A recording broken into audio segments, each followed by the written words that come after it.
Catina, de Roald Dahl, número 94 de los cuentos que debes estudiar para pertenecer al taller literario Narradores de Santo Domingo. Lectura de Rodolfo Báez. Apuntes sobre los combatientes de la RAF en los últimos días de la primera campaña griega. Peter fue el primero en verla. Estaba sentada en una piedra, completamente inmóvil, con las manos posadas en el regazo.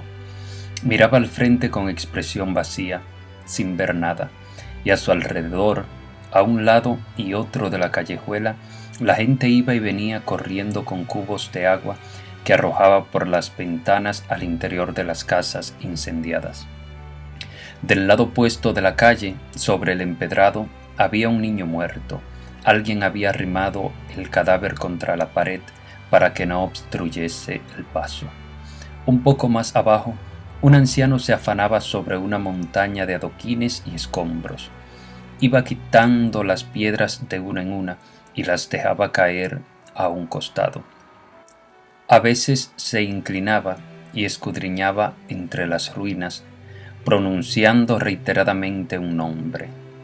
Todo aquello en medio de los gritos, las corridas, las llamas, los cubos de agua y la polvareda.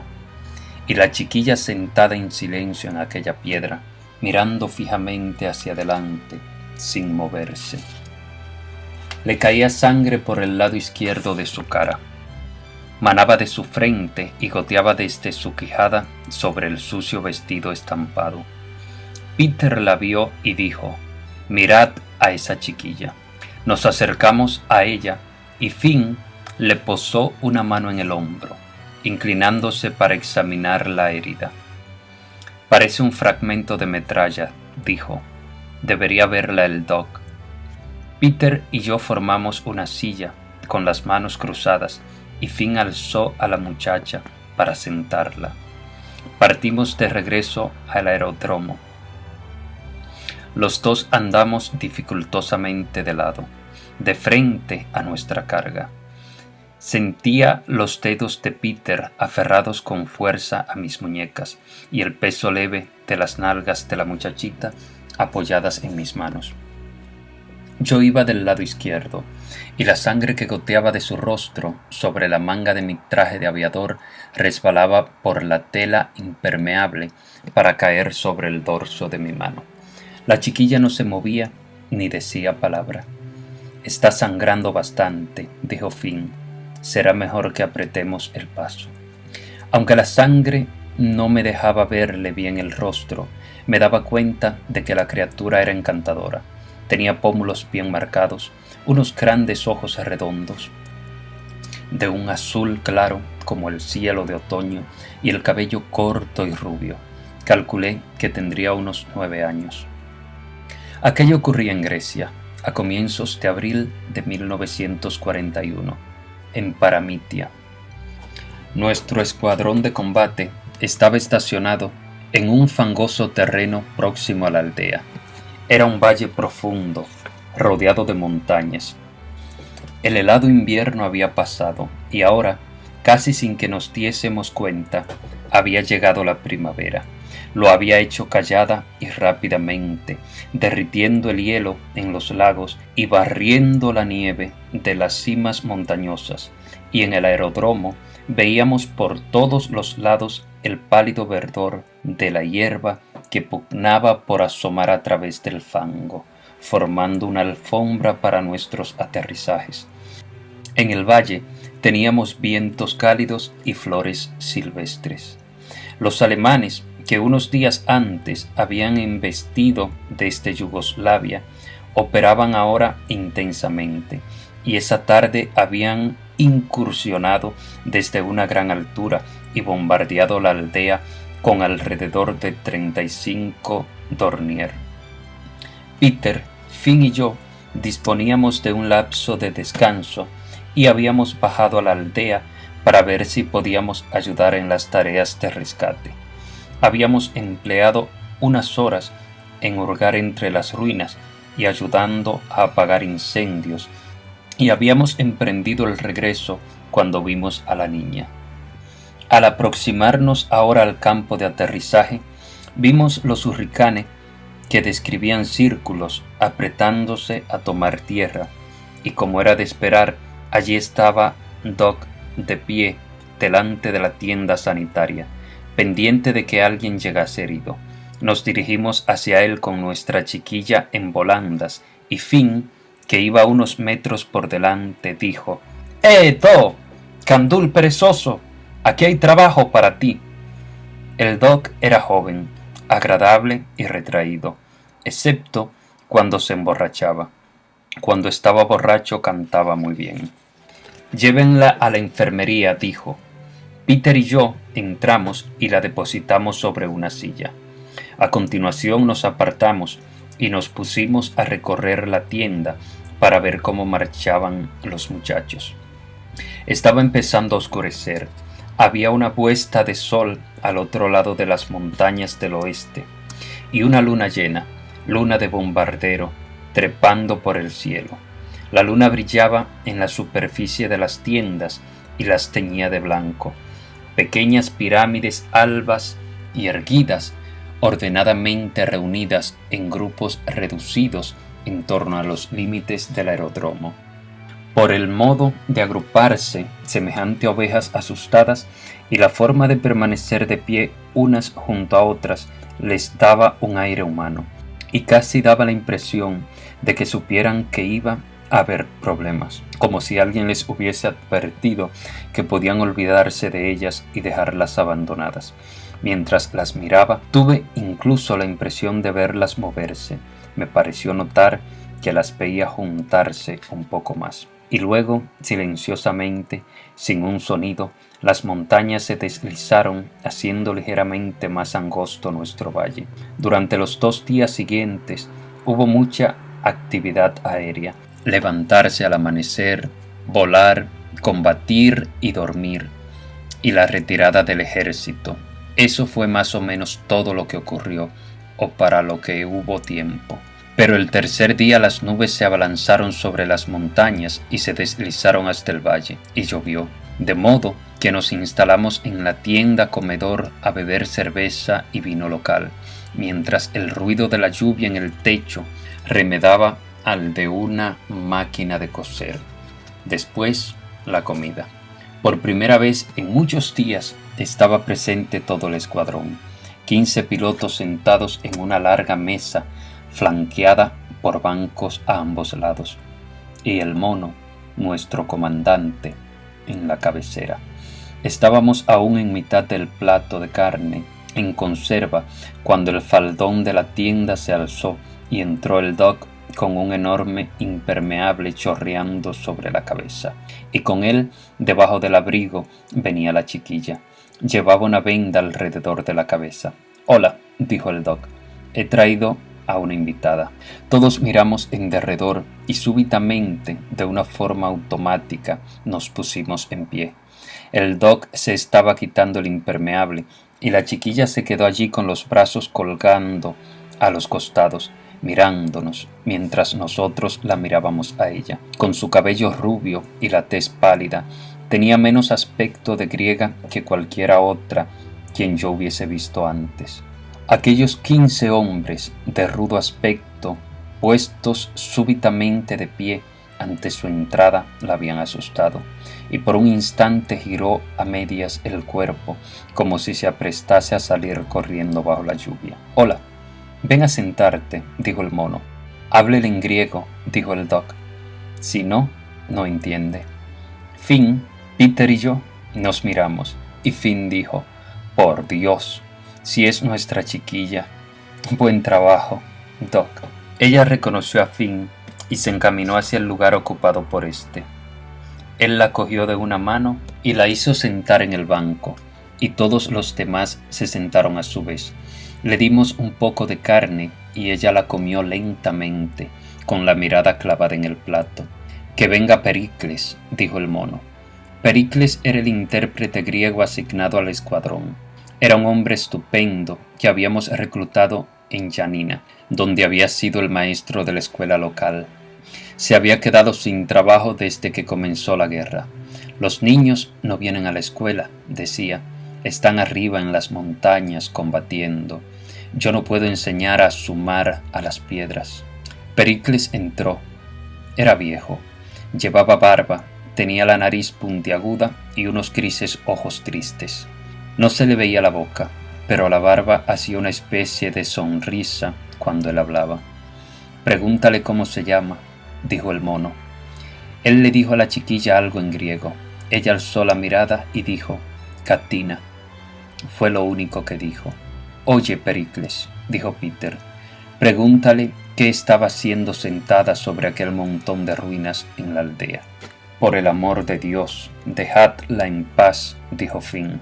Pregúntale, Pericles, insistió Peter. ¿Qué debo preguntarle? Dijo Pericles, frunciendo el ceño. ¿Que qué estaba haciendo cuando la encontramos en la aldea, sentada sobre aquel montón de escombros? Pericles se sentó en el banco al lado de ella y volvió a hablarle. Lo hacía con dulzura y era visible que entre tanto su barba le sonreía un poco para animarla. Ella escuchó y pareció que tardaba un largo rato en responder. Cuando lo hizo, fue con unas pocas palabras que el viejo tradujo. Dice que bajo aquellas piedras estaba su familia. Afuera, la lluvia caía con más fuerza que nunca. Golpeaba la cubierta de la tienda comedor y el impacto del agua hacía temblar la lona. Yo me puse de pie para ir hasta la puerta y levanté el faldón de la tienda. Las montañas eran invisibles detrás de la lluvia, pero yo sabía que nos rodeaban por los cuatro costados. Tuve la sensación de que se reían de nosotros, de nuestro escaso número y del valor desesperado de los pilotos. Sentía que las montañas eran las listas y no nosotros. ¿Acaso aquella misma mañana no se habían vuelto a mirar al norte, hacia Tepelene, donde habían visto 1.000.000 de aviones alemanes reunidos a la sombra del Olimpo? ¿No era cierto que la nieve en la cima del Dodona se había fundido en un solo día, provocando los pequeños torrentes de agua que cruzaban nuestro campo de aterrizaje? ¿No había el Catafidi sepultado la cabeza en una nube para que nuestros pilotos sintieran la tentación de volar a través de aquel espacio blanquecino y se estrellasen contra sus abruptas espaldas? Y mientras permanecía de pie, contemplando la lluvia a través de la abertura de la tienda, tuve la convicción de que las montañas se habían vuelto en contra nuestra. Lo sentí en las tripas.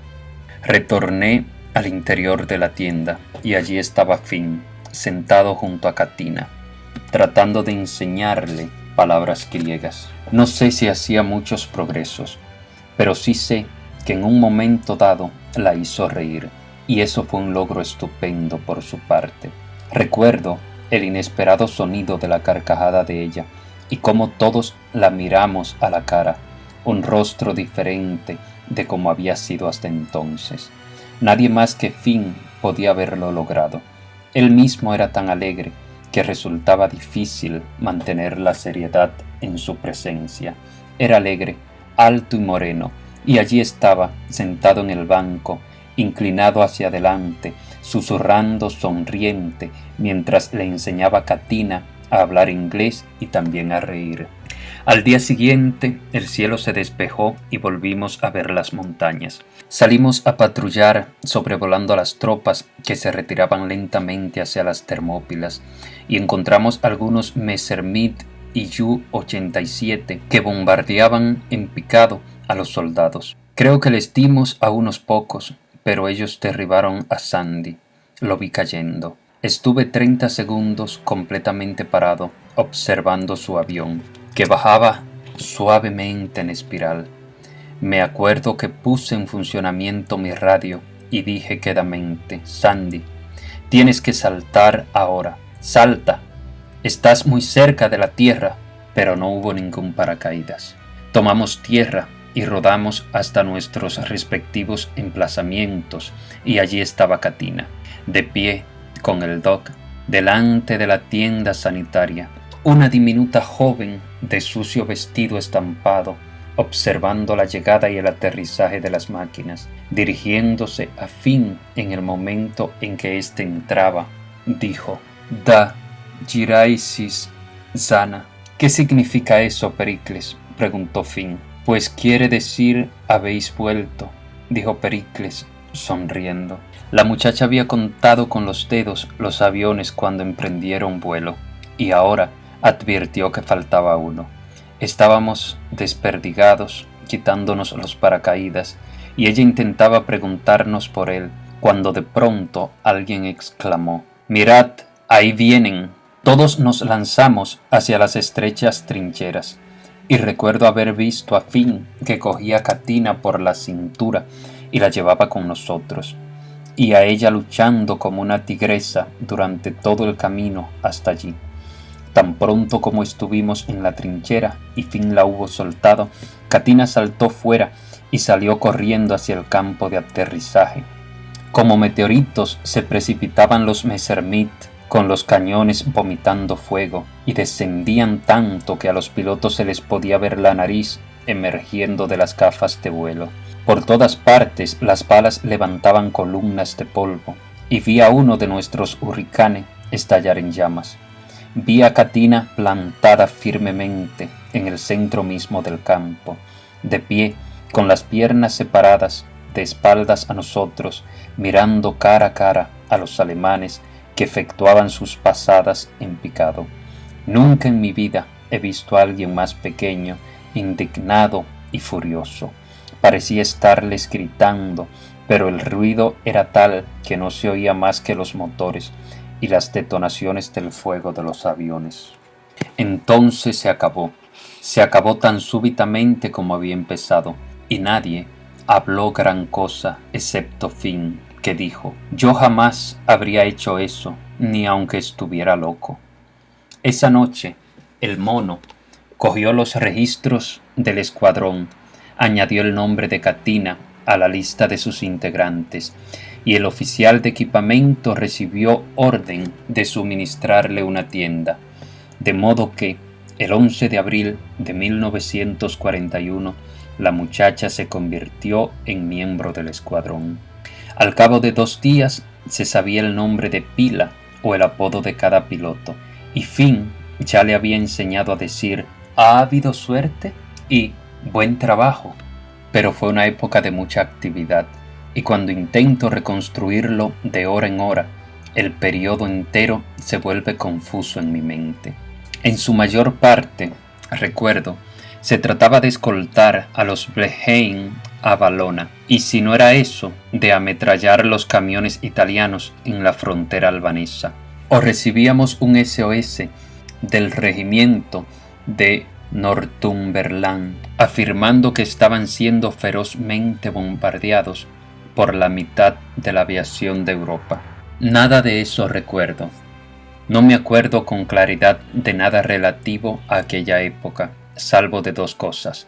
Una es Katina y su permanente presencia entre nosotros, que estaba en todas partes y que a donde quiera que iba, la gente quedaba encantada al verla. La otra cosa que recuerdo es la entrada del Toro en la tienda comedor una noche, tras haber patrullado en solitario. El Toro era un gigante, con una espalda enorme, ligeramente encorvada, y su pecho era como el tablero de una mesa de roble. Antes de la guerra había hecho muchas cosas. La mayoría eran cosas de las que uno sería incapaz de hacerse a menos que aceptara de antemano que no hay diferencia entre la vida y la muerte. Era calmoso y relajado, y siempre que entraba en una habitación o en una tienda daba la impresión de haberse equivocado y de no haber tenido realmente la intención de hacerlo.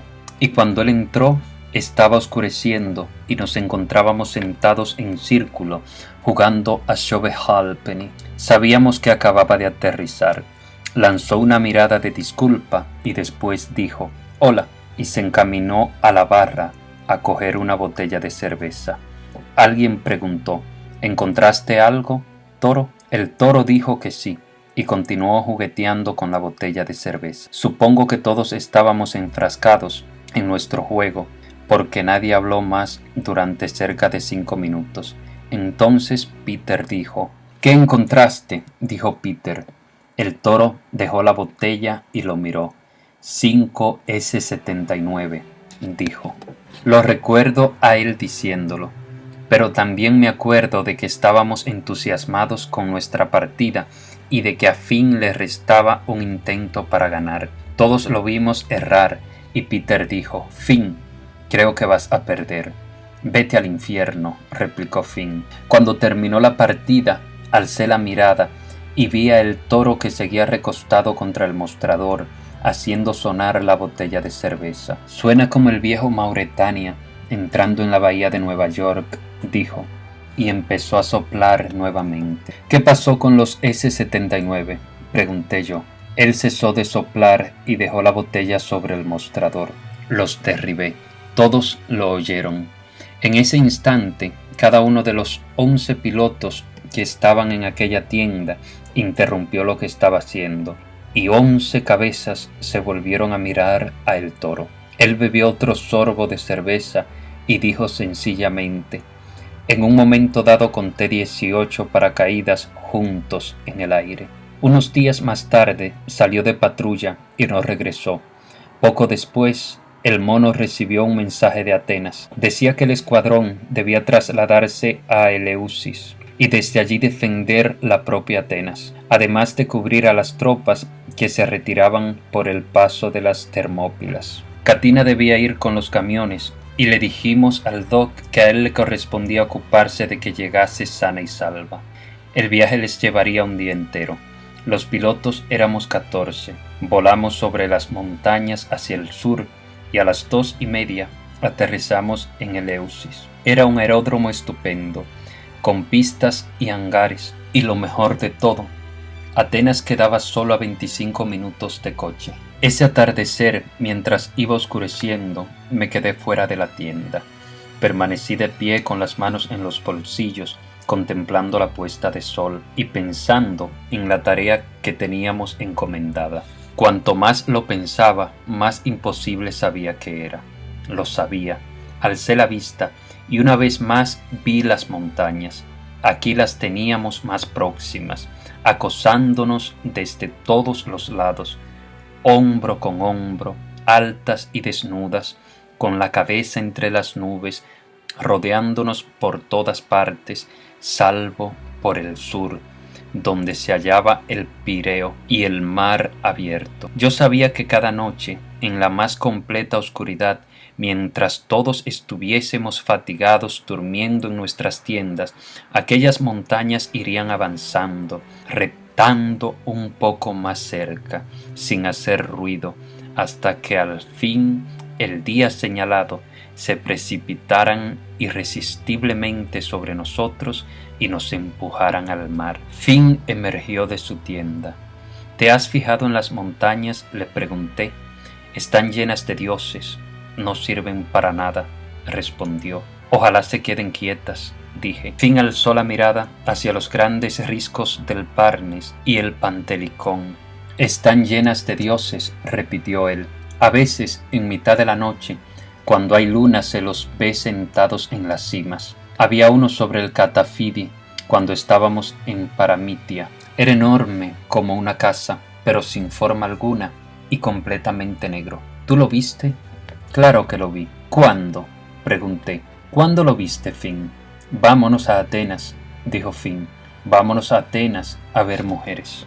Al día siguiente los camiones portadores del personal de tierra y el equipo entraron rugiendo en el aeródromo, y allí estaba Catina, sentada en el asiento delantero del vehículo que venía en cabeza, con el doc a su lado.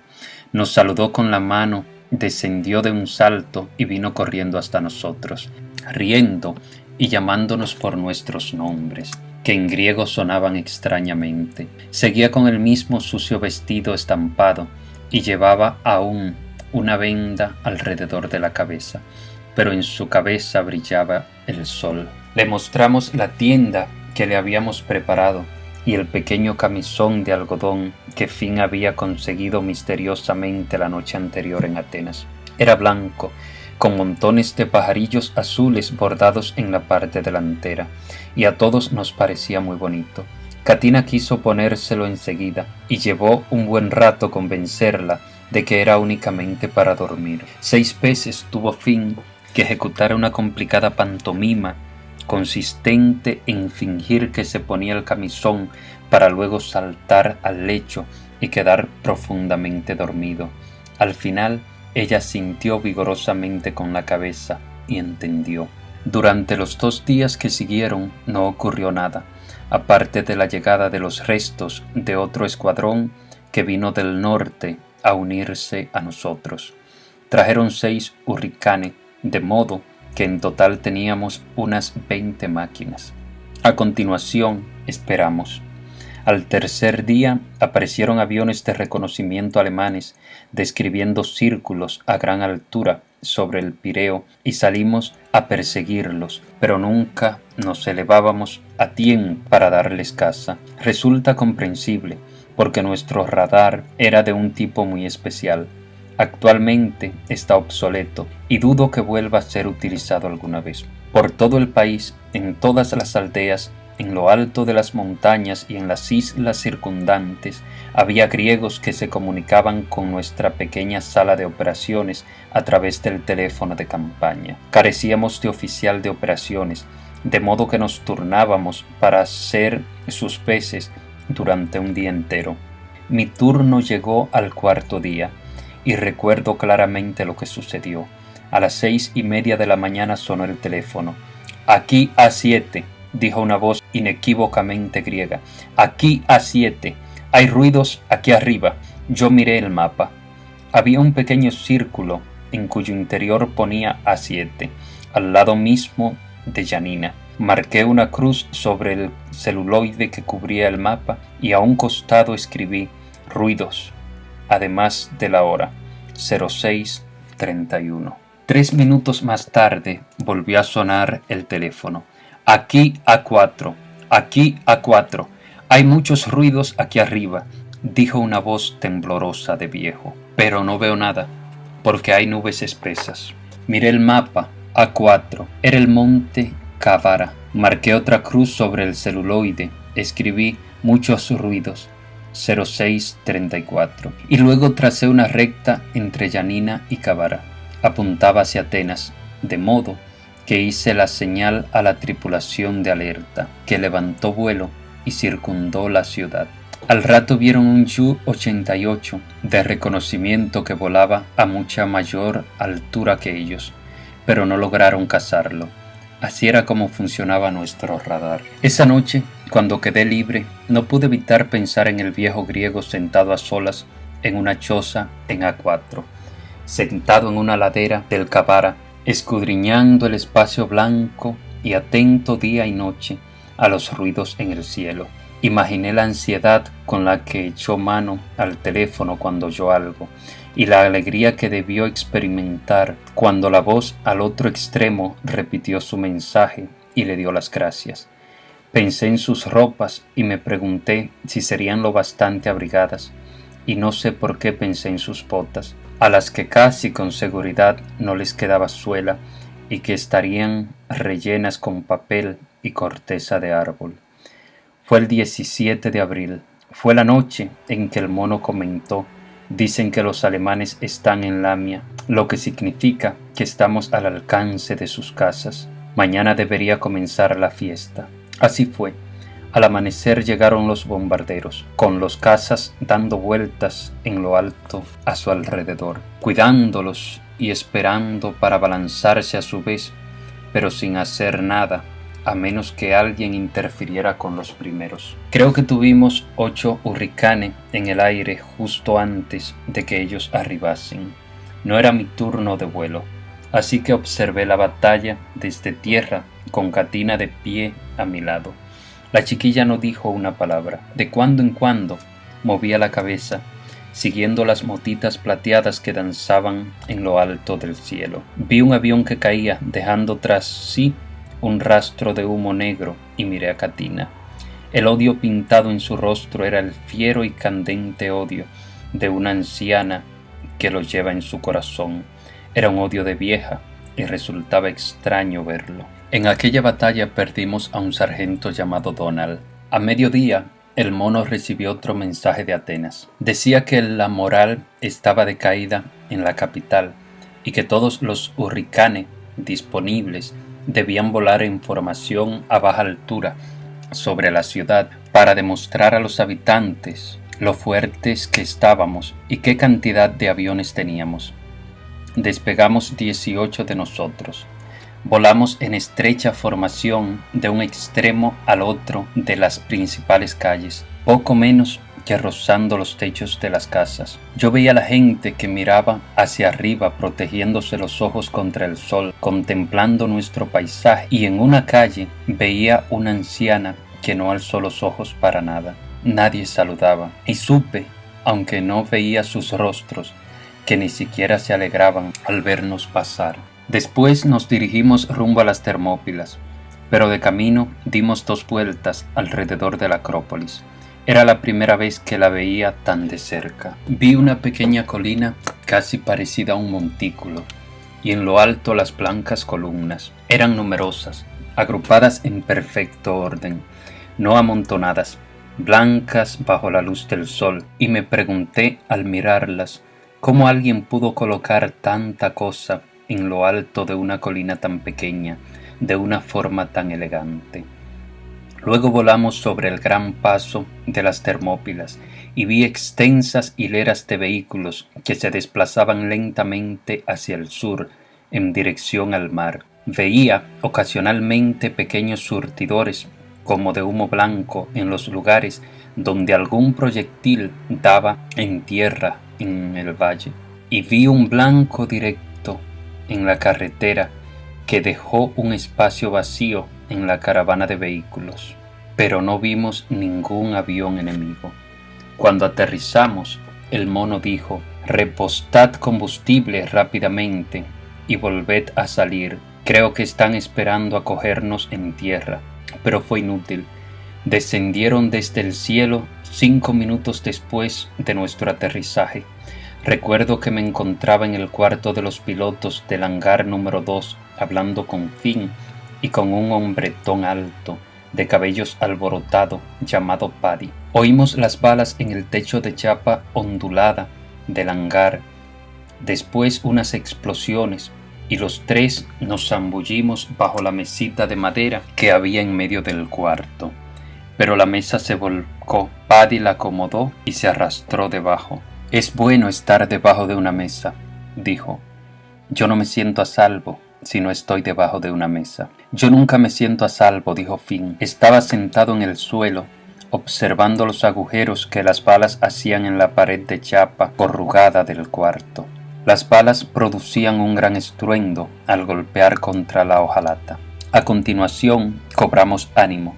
Nos levantamos y atisbamos el exterior desde la puerta. En torno al aeródromo giraba un gran número de Messerschmitt 109 que, uno tras otro, enderezaban el rumbo y efectuaban pasadas sobre los hangares rociando el pavimento de metralla. Pero hacían algo más. Deslizaban hacia atrás la cubierta de la cabina y al pasar arrojaban unas pequeñas bombas que explotaban al golpear el suelo y proyectaban violentamente grandes bolas de plomo en todas direcciones. Esas eran las explosiones que habíamos oído, y el ruido producido por las balas de plomo al dar en el hangar era tremendo.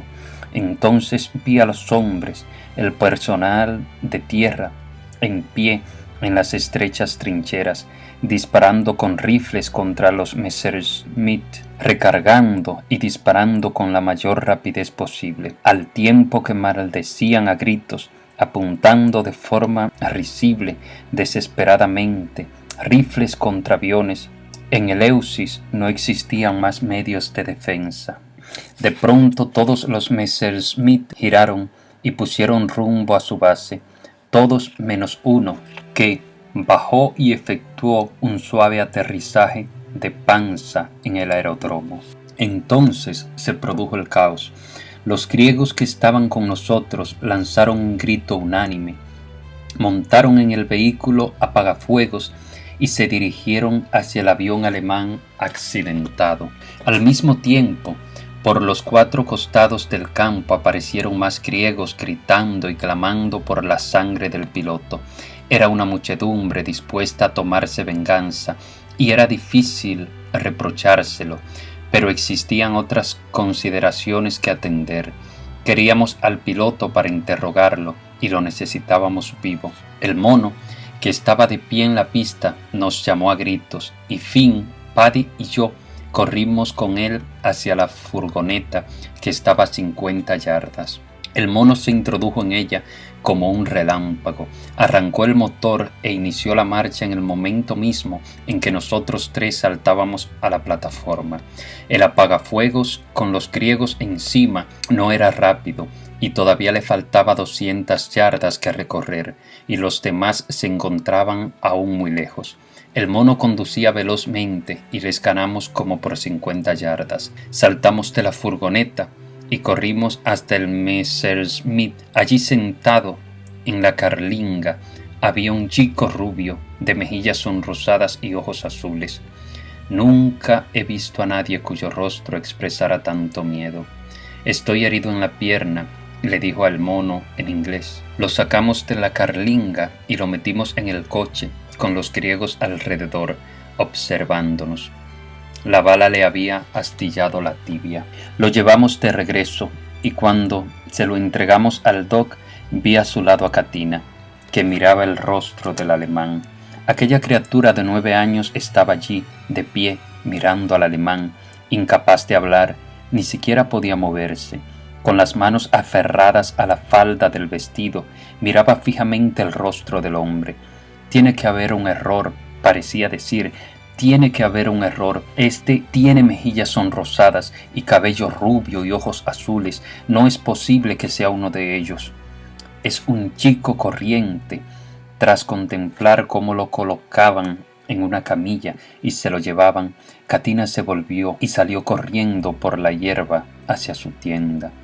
Por la noche, en la cena, comí las sardinas fritas, pero no pude comer el pan ni el queso. Llevaba 3 días con una sensación en el estómago, una sensación opresiva como la que se experimenta antes de una operación o mientras aguardas en la antesala del dentista a que te extraigan una muela.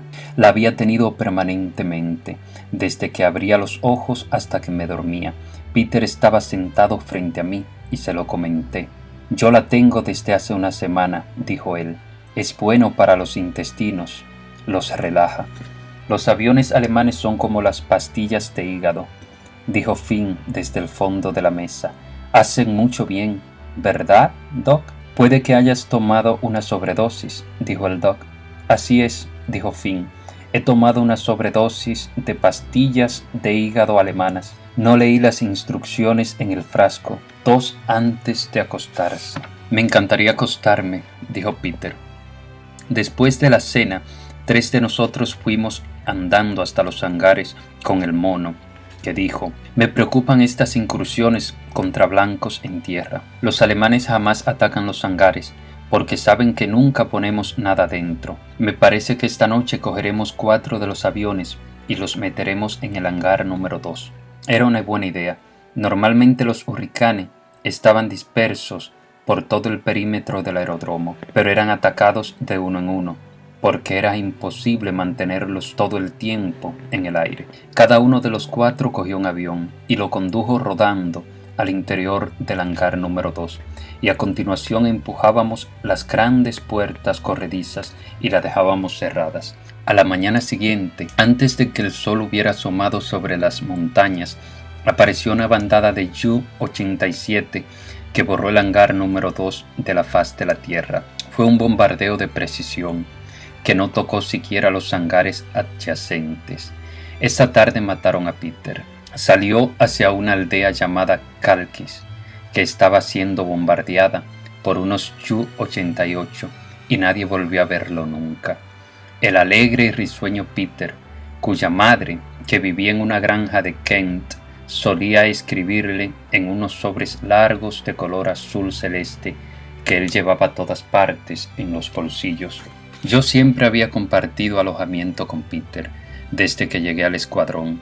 Y aquella noche, cuando estuve acostado, él volvió a la tienda. Podéis no creerme, no espero que lo hagáis, pero os estoy contando lo que ocurrió. Acostumbraba a acostarme el primero, porque en esas tiendas no hay sitio para que dos personas se vuelvan al mismo tiempo. Peter solía entrar 2 o 3 minutos después. Esta vez me metí en el camastro y me quedé pensando en que esa noche él no iba a venir. Me preguntaba si su cuerpo yacería entre los restos de su avión sobre la desolada ladera de la montaña, o si se hallaría en el fondo del mar, y mi deseo era que ojalá hubiese tenido un funeral decente. De pronto oí que algo se movía. El faldón de la tienda se abrió y volvió a cerrarse, pero no hubo ruido de pasos. A continuación lo oí sentarse en su camastro. Era un ruido que yo había oído todas las noches a lo largo de las últimas semanas y que había sido siempre igual, un sordo impacto al sentarse y el crujido de las patas de madera del camastro. Una después de otra fueron quitadas y dejadas caer al suelo las botas de aviador, y como siempre, una tardó 3 veces más tiempo en salir que la otra. Lo siguiente fue el roce suave de la manta retirada, seguido por el estruendo del desvencijado camastro al recibir el peso del cuerpo de un hombre. Eran sonidos que yo había oído cada noche, los mismos y en el mismo orden, e hicieron que me sentara en mi lecho y dije: «Peter». La tienda estaba a oscuras. Mi voz sonó muy fuerte. «Hola, Peter. Hoy has tenido mala suerte», pero no hubo respuesta. Yo no me sentía nervioso ni asustado, pero me acuerdo que me toqué la nariz con un dedo para asegurarme de que estaba allí. Enseguida, como me encontraba muy fatigado, me quedé dormido. Por la mañana miré el lecho y vi que había sido usado, pero no se lo mostré a nadie, ni siquiera a Finn. Yo mismo coloqué las mantas de nuevo en su lugar y di unos golpecitos alisando la almohada. Fue aquel mismo día, 20 de abril de 1941, cuando librábamos la batalla de Atenas, tal vez la última de las grandes batallas aéreas, porque actualmente los aviones vuelan siempre en grandes formaciones de alas y escuadrones, y el ataque se efectúa metódica y científicamente, siguiendo las órdenes del jefe. Hoy en día uno no se bate en el cielo, excepto en muy raras ocasiones, pero la batalla de Atenas fue un prolongado y hermoso combate, en el cual 15 hurricanes combatieron durante media hora contra unos 150 o 200 bombarderos y cazas alemanes. Los bombarderos empezaron a aparecer en las primeras horas de la tarde. Era un espléndido día primaveral y por primera vez el sol tenía algo de verdadero calor estival. El cielo estaba despejado, salvo por las pocas nubecillas aisladas, y las montañas resaltaban negras y nítidas contra el azul del cielo. El Pentelicón ya no escondía la cabeza en las nubes. Se alzaba ante nosotros, torvo y amenazante, vigilando cada movimiento, sabedor de que cada cosa que hacíamos servía de poco.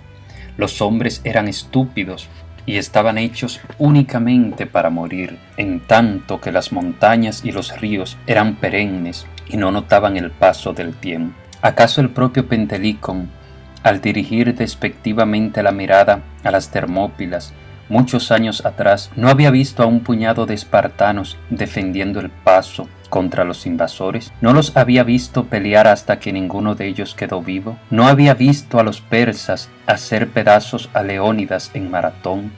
¿Y no había estado mirando con desdén hacia Salamina y el mar cuando Temístocles y los atenienses expulsaron de sus costas al enemigo, haciéndole perder más de 200 embarcaciones? Todas esas cosas y mucha más había visto, y ahora nos miraba desdeñosamente a nosotros, que no éramos nada a sus ojos. Había casi una mueca de desprecio en el rostro de la montaña, y por un momento me pareció oír la risa de los dioses.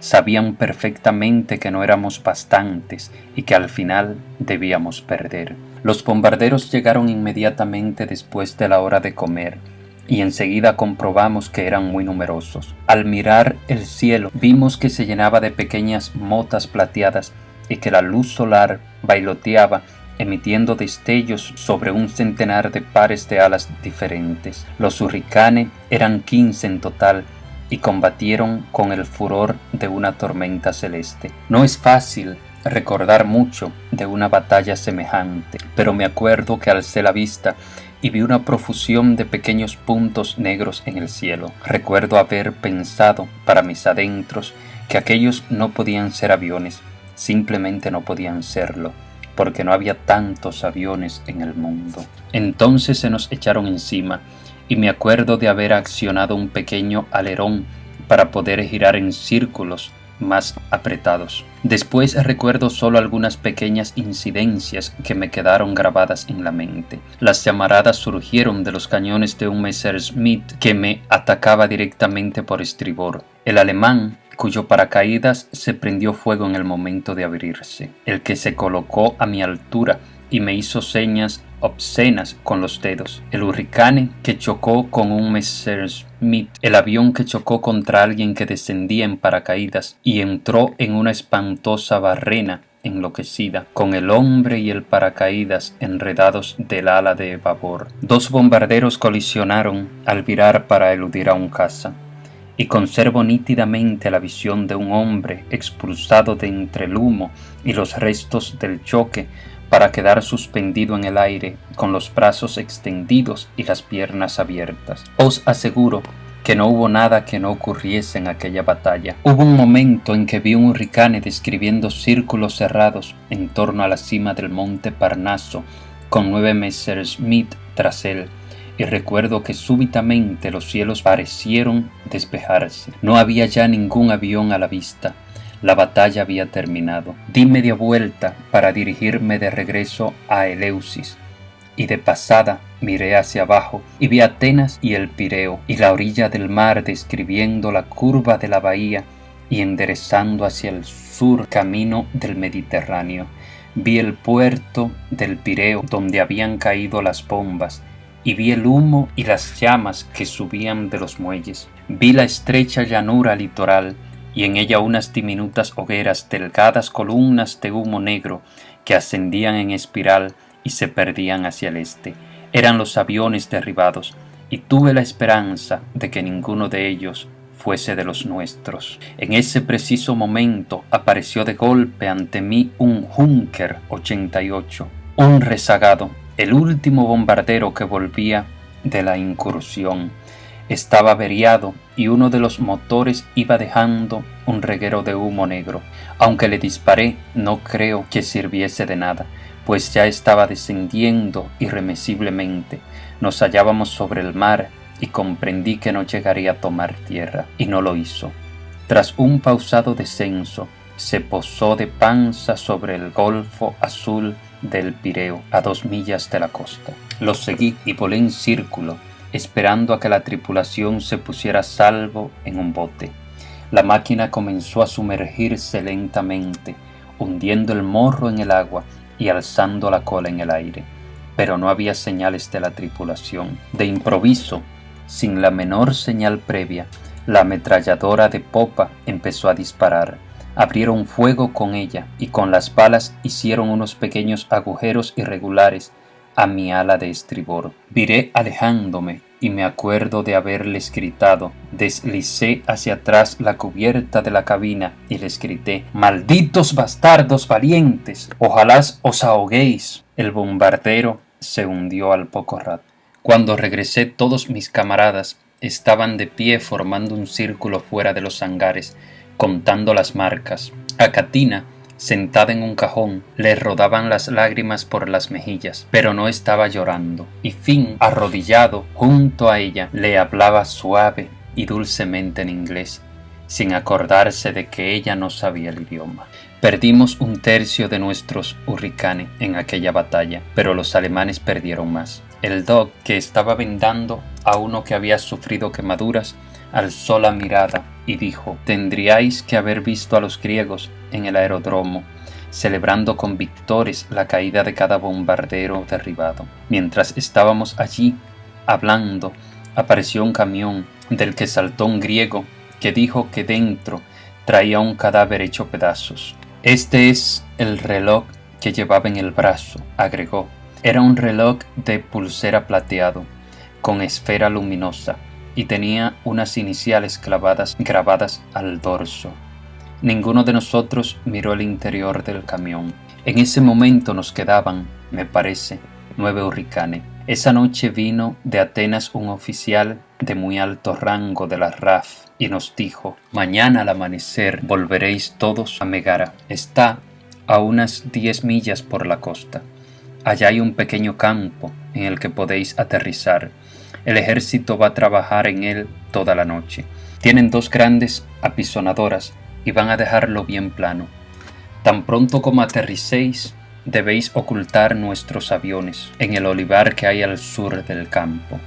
El personal de tierra irá más al sur, a Argos, y vosotros podréis uniros a ellos después. Pero tenéis que operar desde Mégora durante un día o 2. ¿Dónde está Catina?, preguntó Finn. Doc tiene que buscar a Catina y asegurarse de que llegue a Argos sana y salva. Lo haré, dijo el Doc, y sabíamos que podíamos confiar en él. Al amanecer de la mañana siguiente, mientras aún estaba oscuro, despegamos y volamos hacia el pequeño campo de Mégara, distante 10 millas. Aterrizamos y ocultamos nuestros aviones en el olivar, arrancando ramas de los árboles para cubrirlos con ellas.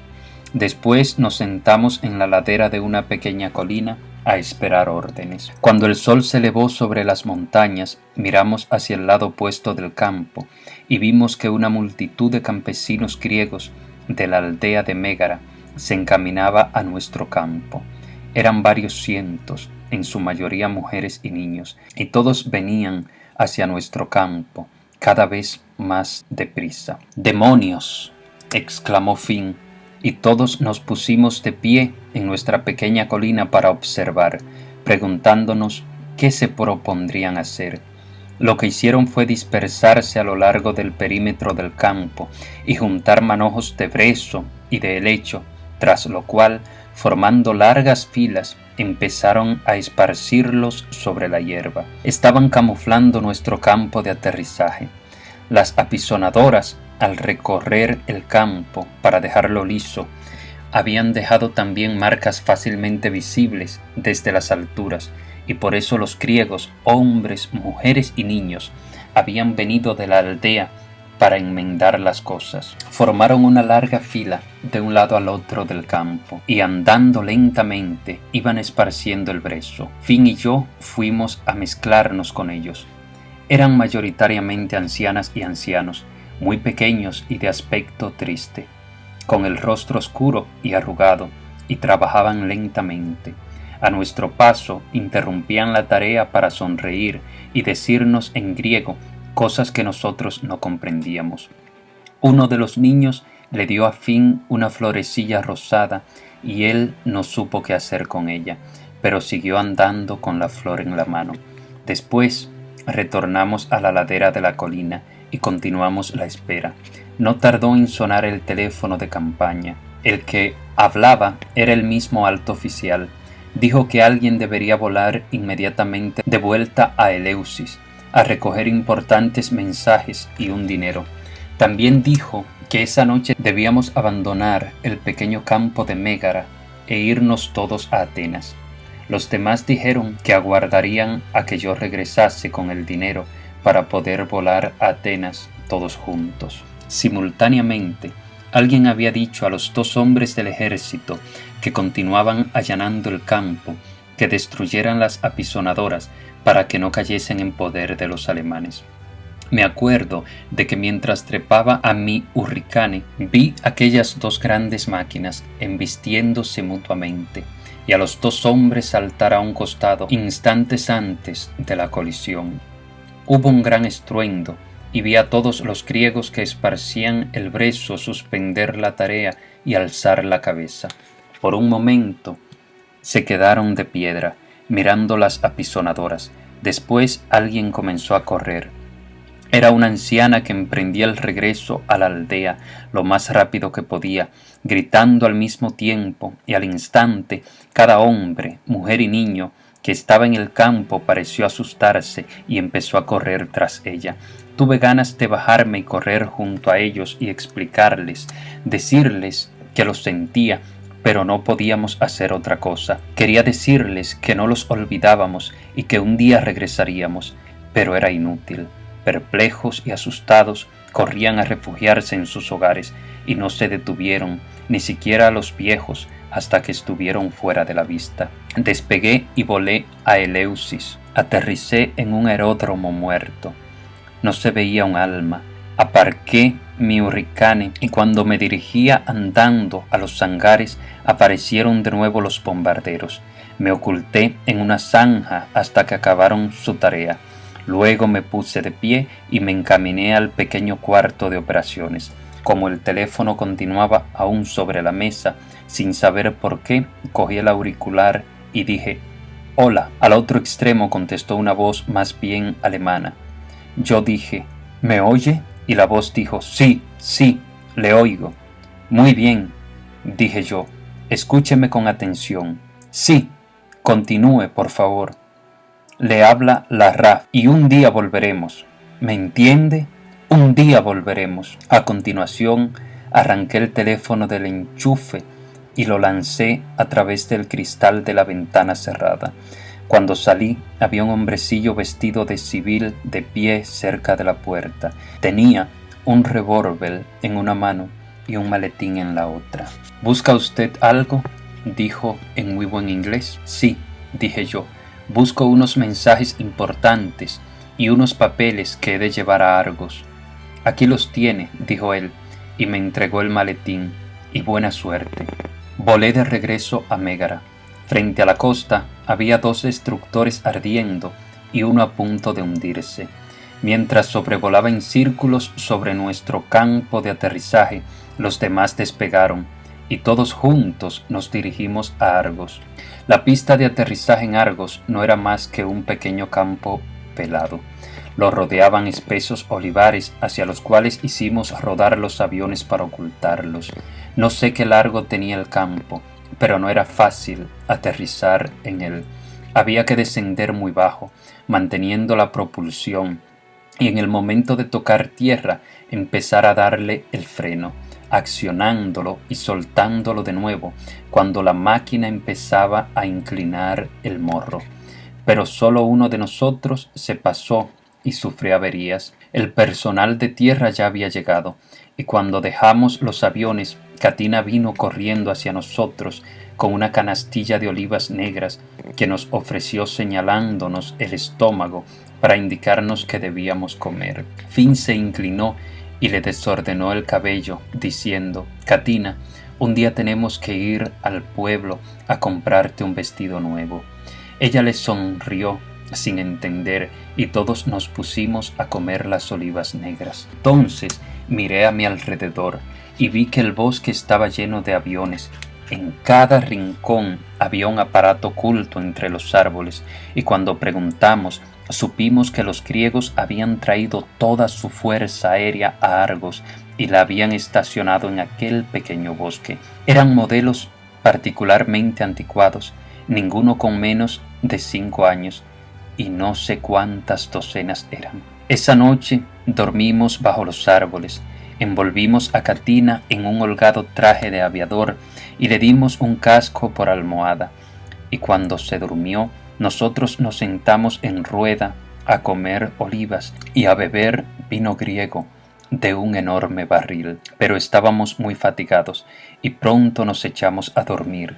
Durante todo el día siguiente vimos camiones cargados de soldados avanzando por la carretera rumbo al mar, y con la mayor frecuencia posible despegamos para volar sobre nosotros. Los alemanes continuaban viniendo a bombardear la cercana carretera, pero todavía no habían localizado nuestro campo de aviación.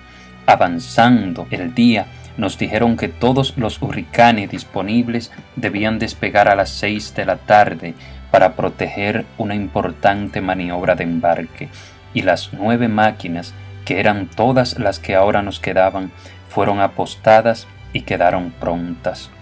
A las 6 menos 3 minutos empezamos a salir del Monte de Olivos en dirección a la pista.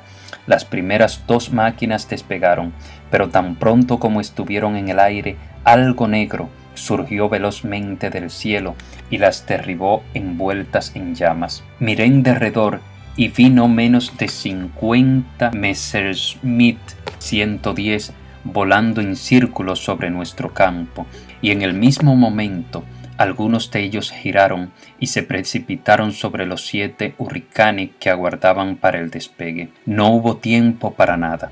Todos nuestros aviones fueron alcanzados en aquella primera pasada, aunque curiosamente solo uno de los pilotos resultó herido.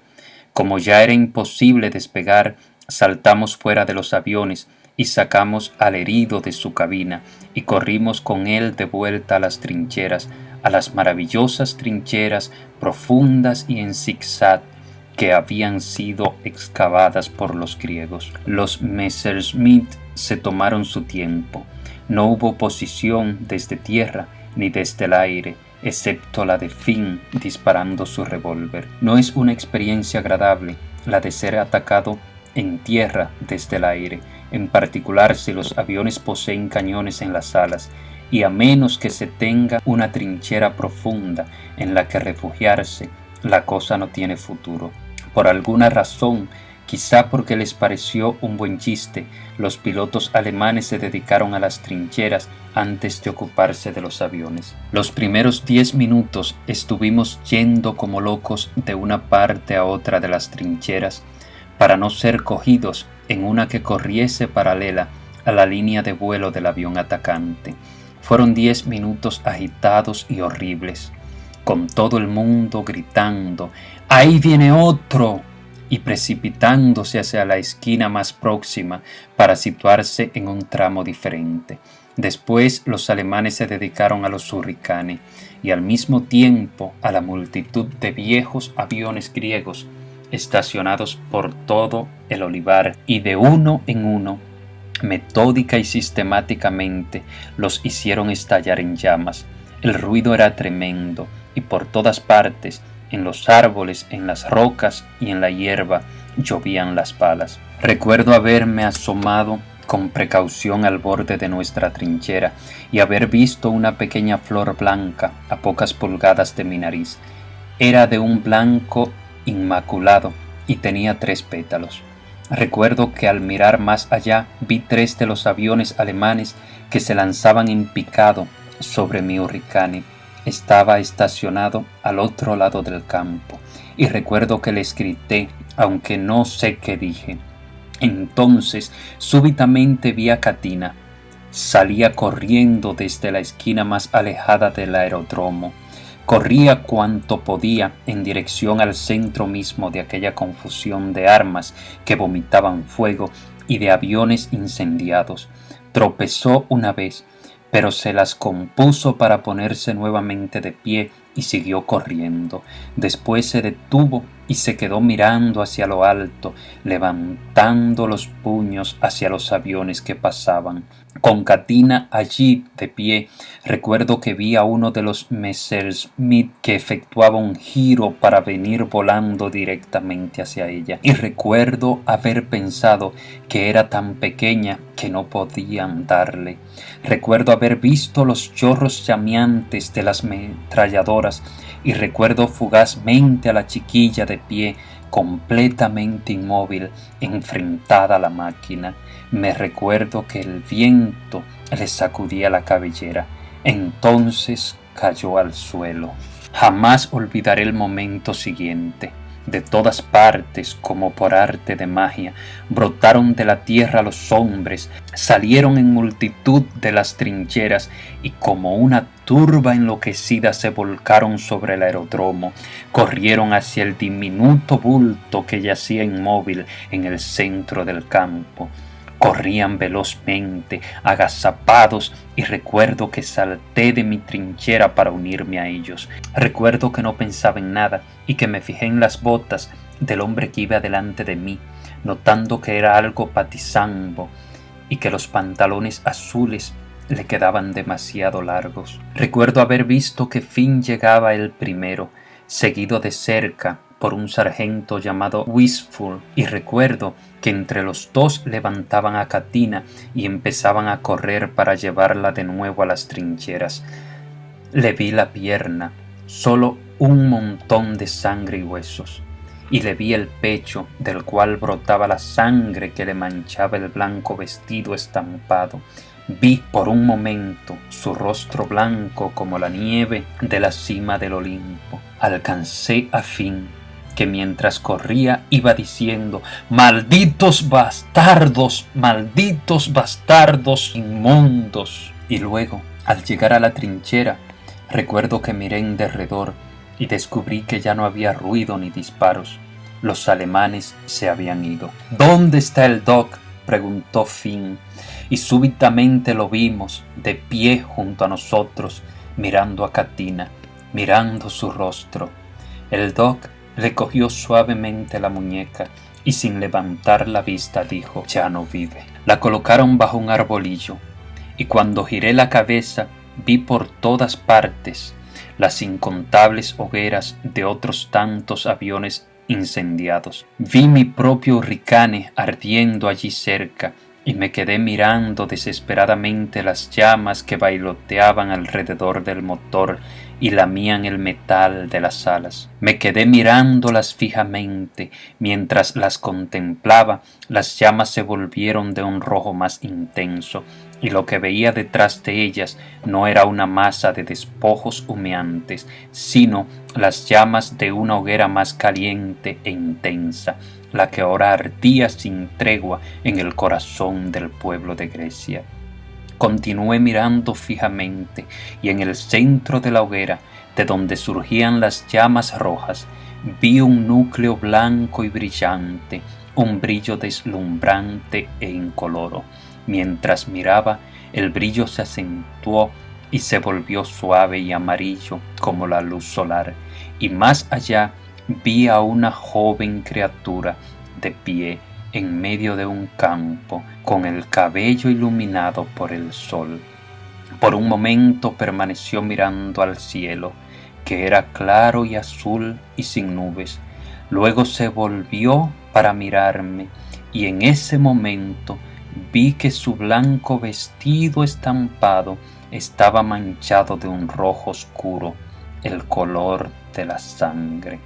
Después desaparecieron el fuego y las llamas, y vi delante de mí los retorcidos restos incandescentes de un aeroplano quemado. Debo haber permanecido allí de pie un largo rato.